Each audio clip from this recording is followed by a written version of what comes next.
कर्नाटक के हसन जिले में गणेश विसर्जन के दौरान एक ट्रक ने श्रद्धालुओं को टक्कर मार दी। इस हादसे में 10 लोगों की मौत हो गई, जबकि 22 अन्य घायल हुए। प्रशासन ने मृतकों के परिजनों को मुआवजा देने का ऐलान किया है। भारत सरकार ने रबी सीजन 2025-26 के लिए कुल खाद्यान्न उत्पादन का लक्ष्य 362.5 मिलियन टन निर्धारित किया है। किसानों को बेहतर बीज और उर्वरक उपलब्ध कराने के लिए विशेष योजना लागू की जा रही है। केंद्रीय वित्त मंत्रालय ने आयकर रिटर्न दाखिल करने की अंतिम तिथि एक दिन बढ़ाकर 17 दिसंबर 2025 कर दी है। करदाताओं को राहत देने के लिए पोर्टल पर तकनीकी समस्याओं का समाधान किया गया है। प्रधानमंत्री नरेंद्र मोदी ने कूलिंग एक्शन प्लान को जलवायु परिवर्तन से निपटने की दिशा में वैश्विक प्रयासों के लिए महत्वपूर्ण कदम बताया है। भारत हरित ऊर्जा में निवेश बढ़ाकर पर्यावरण संरक्षण का नेतृत्व कर रहा है। भारत ने एशिया कप 2025 के सुपर 4 में जगह बना ली है। यूएई को ओमान के खिलाफ हराकर टीम इंडिया ने अगले चरण में प्रवेश किया। क्रिकेट प्रेमियों में उत्साह का माहौल है।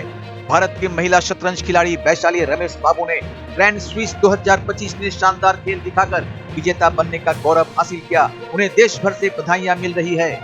प्रधानमंत्री नरेंद्र मोदी ने जलवायु संकट से निपटने के लिए सेवा सुशासन के सिद्धांत को अपनाने पर बल दिया है। उन्होंने कहा कि वैश्विक साझेदारी से ही भविष्य सुरक्षित किया जा सकता है।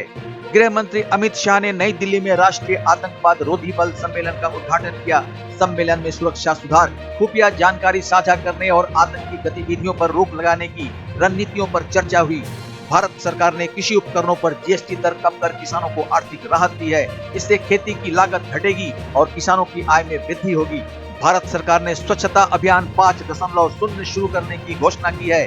यह अभियान 2 अक्टूबर से लागू होगा और देश भर में स्वच्छता, जल संरक्षण तथा कचरा प्रबंधन पर विशेष ध्यान दिया जाएगा।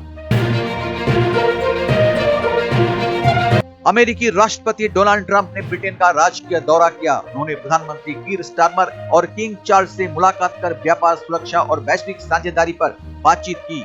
इजरायल ने गाजा सिटी में सैन्य अभियान तेज कर दिया है। अभियान के चलते नागरिकों की सुरक्षा को लेकर चिंता बढ़ गई है और अंतर्राष्ट्रीय संगठनों ने मानवाधिकार उल्लंघन का आरोप लगाया है।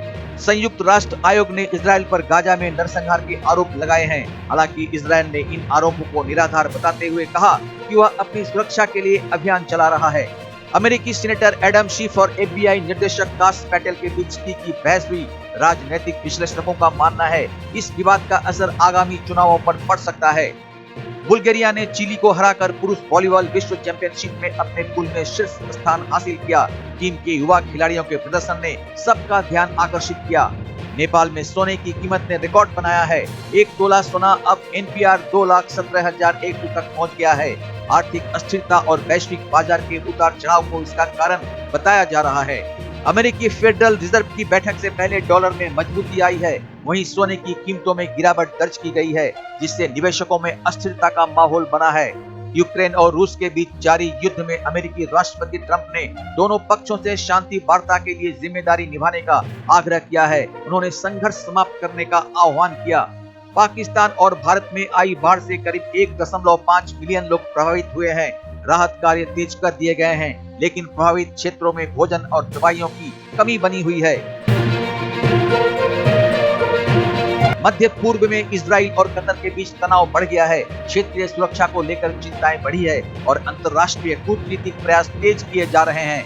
भारत ने एशिया कप 2025 के सुपर 4 में प्रवेश कर लिया है। टीम ने यूएई को हराकर अपनी ताकत दिखाई है। क्रिकेट फैंस आगामी मुकाबलों का बेसब्री से इंतजार कर रहे हैं।